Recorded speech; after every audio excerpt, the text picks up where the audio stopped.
Sharva acting కానీ racing scenes ఏవైతే చూపించారో అవి కానీ అండ్ రాజశేఖర్ గారి యాక్టింగ్ చాలా బాగుంది. రాజశేఖర్ గారు మళ్ళీ చాలా ఇయర్స్ తర్వాత యా చాలా కొత్తగా అనిపించింది. చిన్నప్పుడు చూసాను, ఇప్పుడు మళ్ళీ ఇప్పుడు చూడడం చాలా బాగుంది. సో కంబ్యాక్ అనుకోవచ్చు.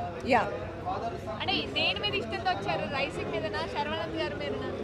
శర్వ అంటే ఇష్టము, కాకపోతే శర్వ ఈ క్యారెక్టర్లో చాలా కొత్తగా అనిపించాడు, చాలా బాగున్నాడు. అంటే ఇలాంటి ఒక జోన్ ని హాలీవుడ్ వాళ్ళు తీస్తేనే చూస్తారు మన Exactly, Telugu yeah. audience. So తెలుగులో తీశారు కదా. తెలుగులో తీశారు, జనాలు కూడా ఫుల్ హౌస్ఫుల్ అయింది, చాలా బాగా ఎంజాయ్ చేశారు, చాలా బాగుంది. ఓవరాల్ గా ఫ్యామిలీ ఆడియన్స్ రావచ్చు. అందరూ రావచ్చు, చిన్న పిల్లల నుంచి పెద్దల వరకు అందరూ ఎంజాయ్ చేస్తారు. శర్వ గారి లుక్స్ ఎలా అనిపించింది? చాలా కష్టపడ్డారు. యా చాలా బాగా చేశారండి, చాలా బాగుంది. లాగ్ ఉంది, ట్రోల్ చేసే వాళ్ళకి ఏం చెప్తారు? లేదండి, అలాంటిది అయితే లేదు. ఖచ్చితంగా సినిమా చూసే చెప్పాలి అదైతే. అంటే ఫస్ట్ హాఫ్ పైన లాగ్ ఉంది. లేదు అలా ఏమి లేదు, మ్యూజిక్ ఎలా అనిపిస్తుంది? బాగుంది, చాలా బాగుంది. బీజిఎం కూడా చాలా బాగుంది. జనాలు లాస్ట్లో క్లాప్స్ కొడుతూ వెళ్తున్నారండి. లాస్ట్లో మూవీ ఎండ్కి వచ్చేసరికి జనాలు లిటరల్గా లేచి నించుని క్లాప్స్